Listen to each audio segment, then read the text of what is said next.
Esmirna, la iglesia Esmirna, la perseguida. Yo les invito a abrir la palabra de Dios en el libro de Apocalipsis, capítulo 2, desde el versículo 8 hasta el 11. 4 versículos nada más que tiene aquí para Esmirna, del 8 al 11. Pero vamos a leer primeramente el versículo 8. Lo leemos en el nombre del Padre, del Hijo y de su Santo Espíritu. Y escribe al ángel de la iglesia en Esmirna, el primero y el postrero, el que estuvo muerto y vivió, dice esto. Oremos, hermanos. Padre, en el nombre de Jesucristo, te damos gracias, amado Dios, por permitirnos venir en esta tarde. Venimos delante de tu presencia humillados, Padre amado, reconociendo que te necesitamos, que tú eres la fuente de vida, que dependemos de ti, que tú eres nuestro principio y eres nuestro fin, Padre Santo. En esta tarde te entregamos, Señor, este servicio de enseñanza, de discipulado. Padre amado, que tu palabra no regrese a ti vacía, sino que haga el propósito por lo que tú has mandado, amado Dios. Abre el entendimiento, abre nuestro corazón. Danos revelación de tu palabra, amado Dios. Te lo suplicamos en el nombre de Jesús. Amén y amén. Esmirna, la perseguida, le he llamado así. Como acabamos de leer aquí en el versículo 8, estamos viendo lo que Dios está hablando a las iglesias a través del apóstol Juan. Cuando tuviera esa visión en el Espíritu, le dio para que escribiera y llevara el mensaje a las 7 iglesias. En esta vez nos toca la segunda iglesia, que era Esmirna.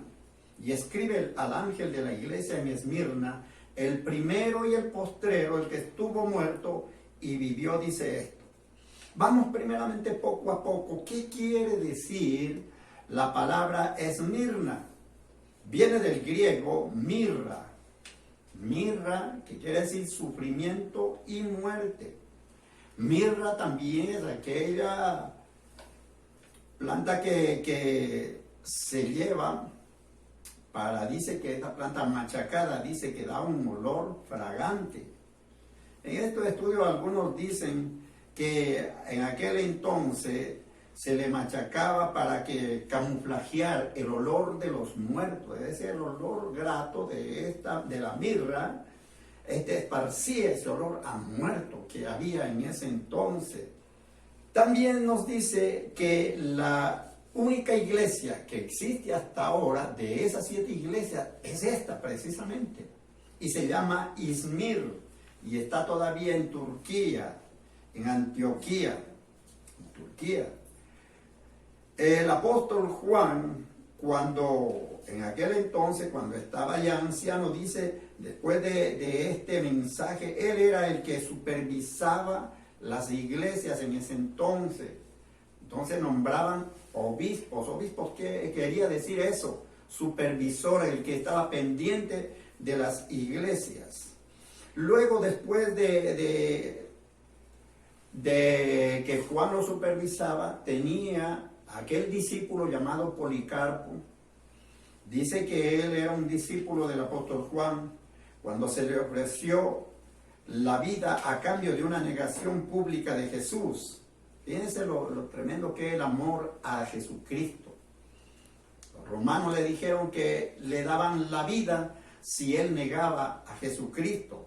Pero él se negó a hacer esa declaración. Y fíjense, quiero leerlo lo que él dijo en aquel entonces, cuando le hicieron esa oferta, que le daban la vida por aceptar al emperador romano como señor, como Kyrios. Él quería que lo declararan como Kyrios, Kyrios quiere decir señor, amo de. Pero él dijo esta respuesta que está registrada para siempre. Le he servido 86 años y nunca me ha hecho mal. ¿Cómo entonces puedo blasfemar a mi Rey y a mi Salvador? ¿Estamos preparados para eso? Dicen que este discípulo de Juan fue llevado a la hoguera. Él prefirió la muerte, ser quemado, antes de negar a Jesucristo, su amor querido, su amor grande y maravilloso. Decíamos entonces, después fue tomada esta iglesia y supervisada por el dominio católico, después de que fue muerto Policarpo. Pero ahora vamos a ver qué es lo que nos dice aquí mismo cuando nos está hablando del primero y el último. Dice que fue una ciudad que murió destruida, como le dijimos anteriormente, en el año 627 a.C., que desapareció, fue destruida en el imperio babilónico. Y luego resucitó en el 53 en el imperio griego, El primero y el último. ¿No está hablando también a nosotros? ¿Qué nos dice la palabra de Dios? ¿Qué tienes tú en tu corazón? Tú le puedes decir a Jesucristo, tú eres mi principio y eres mi fin. El principio de una nueva vida cuando conocemos a Jesucristo. El inicio de una nueva vida. Y Él es también nuestro fin y nuestro final también. En el versículo 9 nos dice, yo conozco tus obras y tu tribulación y tu pobreza. Vean los sufrimientos, la tribulación, la persecución que sufrió esta iglesia. ¡Qué tremendo! Pero tú eres rico, le está diciendo. Porque a pesar de la pobreza, de los sufrimientos, hay una riqueza en nuestro corazón también cuando nosotros amamos a Dios. Porque nuestra vida, nuestras riquezas no dependen de las cosas materiales. Nuestra riqueza no está en este mundo, nuestra riqueza está allá en los cielos. Porque viviremos de riqueza en riqueza, de gloria en gloria en Cristo Jesús. Nosotros anhelamos y esperamos su venida, porque nuestro tesoro está allá en los cielos. Dice también, y las blasfemias, yo conozco tu pobreza y las blasfemias de los que se dicen ser judíos y no lo son, sino sinagogas de Satanás. Vámonos al versículo 10. La palabra de Dios nos dice, no temas en nada lo que vas a padecer. He aquí el diablo echará a alguno de vosotros en la cárcel, para que seáis probados y tendréis tribulación por 10 días. Sé fiel hasta la muerte y yo te daré la corona de la vida. El versículo 16. Aquí hay algo importante, algo que me llamó la atención cuando estaba estudiando y revisando esto. Me dice que esta iglesia sufrió durante 10 años consecutivos la persecución y el odio de estos judíos, que lejos de atraer a los gentiles, que era lo que estaba haciendo Pablo, atraer a los gentiles y a los judíos, a todos, para Cristo Jesús, estos odiaban a los cristianos y esparcían a la gente. Hubo una tremenda persecución, pero lo que decía que me llama la atención, que dice que hubieron 10 persecuciones tremendas. Durante 10 años hubo esa persecución tremenda. Y aquí nos dice que vas a padecer, he aquí el diablo echará a alguno de vosotros en la cárcel para que seáis probados y tendréis tribulación por 10 días. Imagínense, 10 persecuciones durante 10 años. Fueron metidos en la cárcel por 10 días. Realmente algo no está hablando la palabra de Dios con esto. Mas sin embargo, nos dice, fíjense, más adelante dice, y yo sé fiel hasta la muerte. ¿Qué quiere decir eso? Que nos mantengamos, que perseveremos, que aunque veamos todas estas cosas, hoy la palabra de Dios está aplicándose a la iglesia para hablarnos, para que tengamos esa fidelidad, que seamos fiel, a nuestro Señor Jesucristo, que nos mantengamos, que perseveremos, que no nos enfriemos, que no estemos en estos momentos de esta cuarentena que ya lleva más de 40 días, que no nos desenfoquemos, que no quitemos nuestro corazón de Jesús, que no quitemos nuestros ojos de Jesucristo. Fíjense, tan tremendo fue aquella iglesia que sufrió tanto. Dice que las últimas persecuciones murieron 1500, fueron mártires, fueron llevados a la muerte. Y luego en la última persecución sufrieron también 800 muertos en la última persecución. Pero Dios nos está hablando que es mejor cuidar aquello que mata el alma y el espíritu. No temamos al que mata el cuerpo, temamos al que mata el espíritu. Por eso es que nosotros debemos conservarnos fiel hasta la muerte. El versículo 11 por fin nos dice: el que venciere no sufrirá de la segunda muerte. El que tiene oídos, oiga lo que el Espíritu dice a la iglesia. El que venciere no sufrirá daño de la segunda muerte. Miren, son 4 versículos, pero qué grandes cosas nos está hablando aquí la palabra de Dios. Un tema es muy amplio y muy grande. Fíjense, aquí nos está hablando del que persista, del que venga, del que salga adelante, del que ame a Dios sobre todas las cosas, del que sea fiel hasta la muerte. El que venciere no sufrirá, dice aquí, el daño de la segunda muerte. De la segunda muerte. ¿Y cuántas muertes son? Eso lo hemos enseñado también. Sabemos que el creyente debe nacer 2 veces. Cuando nacemos del vientre de la madre, pero también cuando nacemos del Espíritu. ¿Recuerdan? Ahí en el Evangelio de Juan, capítulo 3, versículo 3, que Jesucristo le está hablando a Nicodemo y le dice que es necesario nacer de nuevo. Nicodemo no entendía cómo voy a volver nuevamente siendo viejo, volver al vientre de mi madre. Pero Jesucristo le estaba hablando de nacer en el Espíritu. Es necesario nacer de nuevo, porque el que no nace de nuevo no verá el reino de los cielos. Por eso nosotros hemos nacido 2 veces.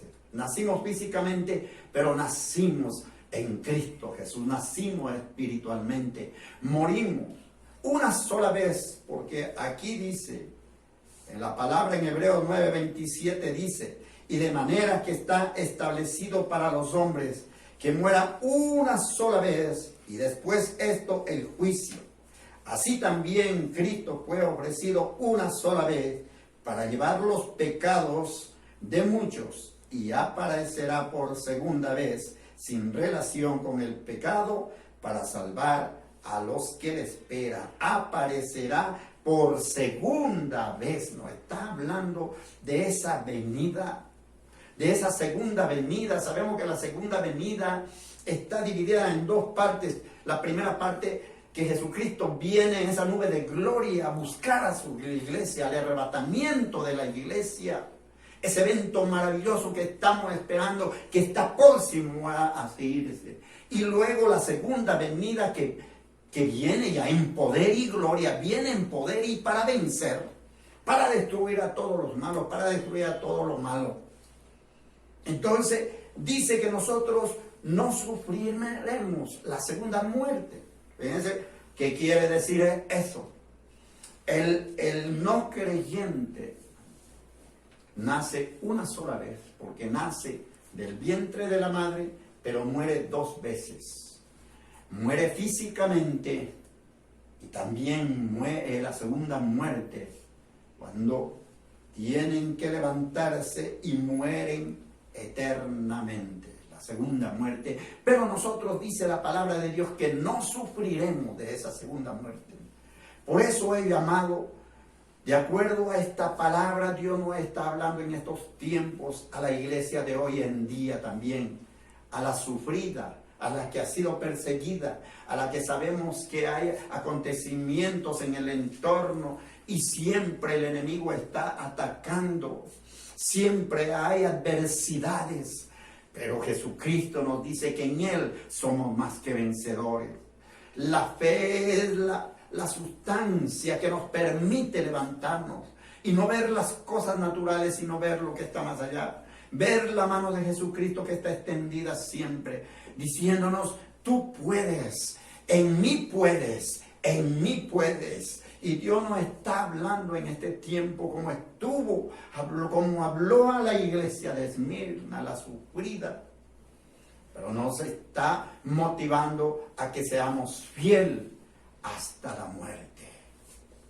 Uno en Hebreo, capítulo 13, 47 al 50, dice, yo lo voy a leer en estos momentos, dice, porque así nos ha mandado el Señor diciendo, te he puesto para luz de los gentiles, como lo fue en aquel entonces, a fin de que seas para salvación hasta lo último de la tierra.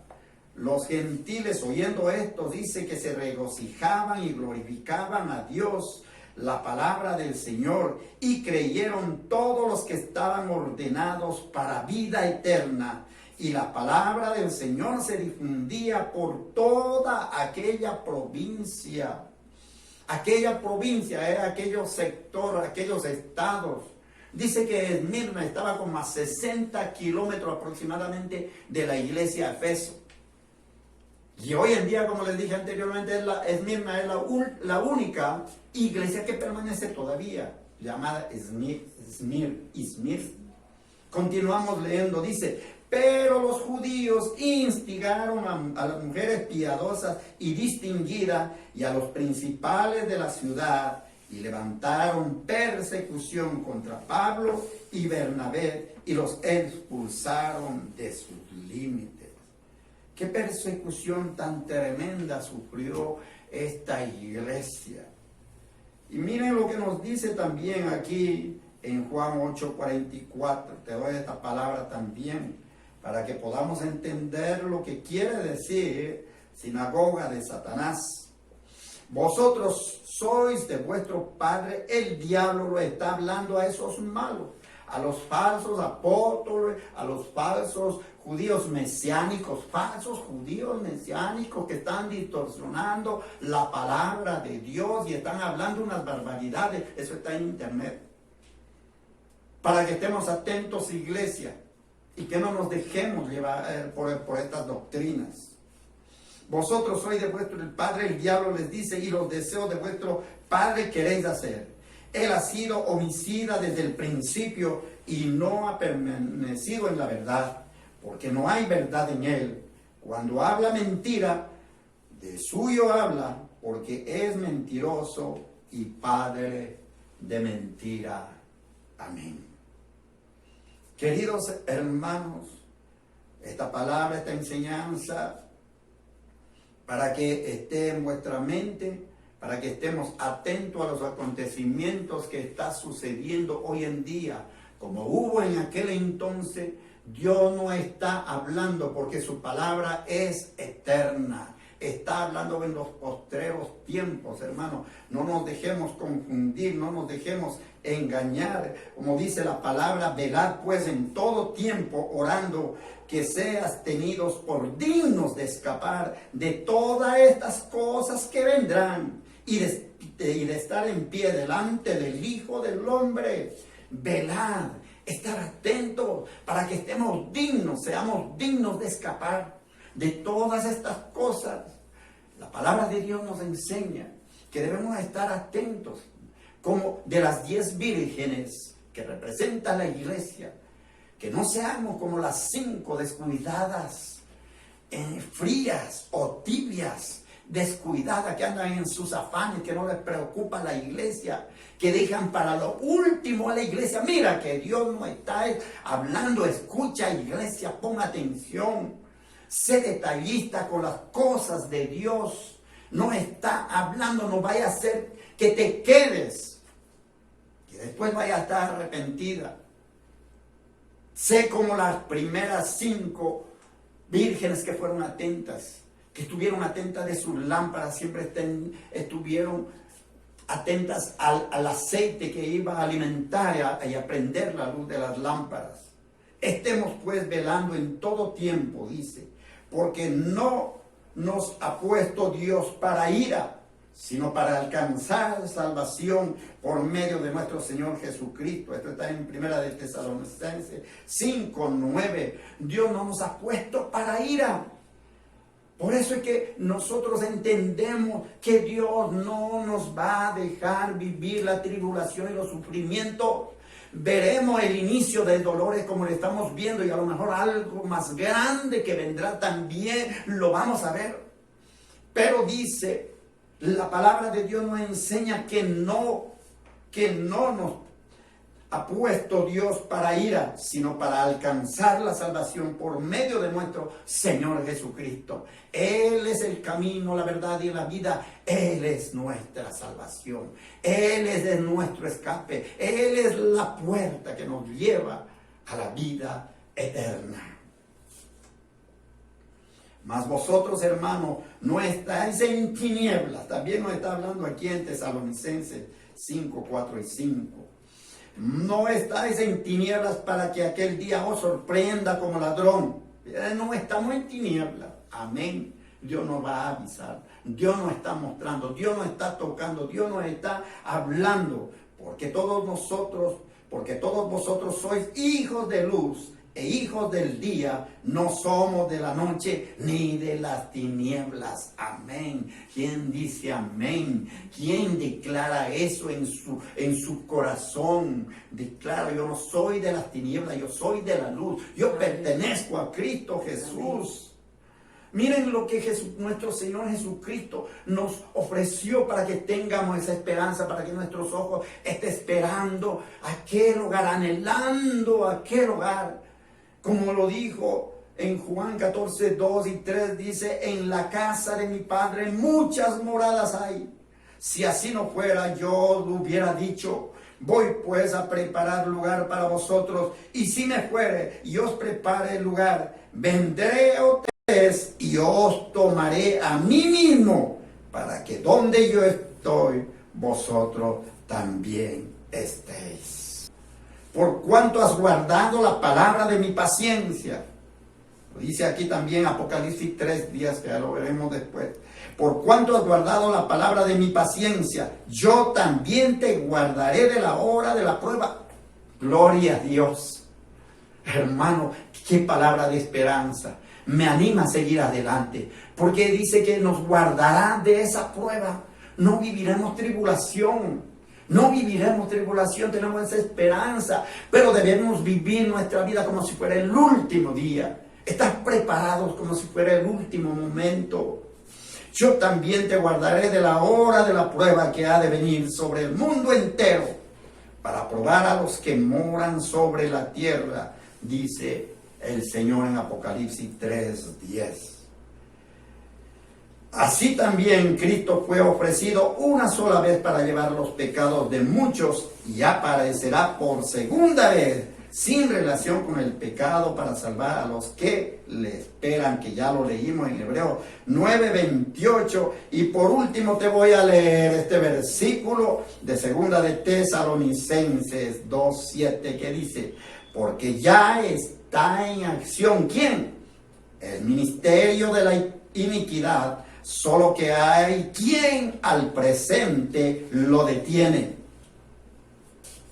Solo que hay quien al presente lo detiene hasta que él a su vez se ha quitado de en medio. Aleluya, gloria a Dios por esta palabra. Esmirna la perseguida tiene algo que ver hoy en día también con lo que hoy está sucediendo en las iglesias. Hay una persecución tremenda, ya estamos escuchando desde hace muchos años esa persecución tremenda, y hoy se ha estado acentuando más. Y vemos esto, lo que está viviendo la humanidad, hermano. Han cerrado los templos. Sabemos que es una persecución, pero como yo decía en el día domingo, El enemigo estará riéndose porque cerraron los templos, pero lo que él no sabe, que la iglesia se ha ido multiplicando. El tiempo se acerca, no te descuides, está atenta. Cristo viene pronto y a sus pasos se sienten. Amén y amén. Damos gracias a Dios por este estudio. Sabemos que es un corto tiempo, pero pedimos a Dios en el nombre de Jesucristo que sea llevada a nuestra mente y sea revelada, extendida, abierta la palabra para que podamos entender lo que el Espíritu está hablando hoy a la iglesia. Padre, en el nombre de Jesucristo te damos gracias, amado Dios. Padre amado, así como tú cubriste a tus siervos desde siempre, Padre amado, danos fuerza para todo lo que acontecerá, amado Dios. Sana al que esté débil, al enfermo, al adolorido. Te lo suplicamos. Tomamos tus palabras de promesas, tus promesas escritas. Jeremías 33:6, que tú traerás medicina y sanidad a los que te buscan, amado Dios. Padre, extiende tus manos, amado Dios, para que haya sanidad en las naciones, Padre. Perdona, Señor, el pecado de la humanidad. Salva a Venezuela, amado Padre Celestial. Sana, amado Dios, a tus siervos, a tu iglesia, Señor. Cuídalos y protégenos. Que tu Espíritu Santo, Señor, despierte en cada corazón y haya ese despertar, ese avivamiento espiritual, para que estemos preparados, Señor, y podamos ser dignos de escapar de todo lo que acontecerá. Lo pedimos en el nombre de Jesús. Amén y amén. Que Dios les siga bendiciendo.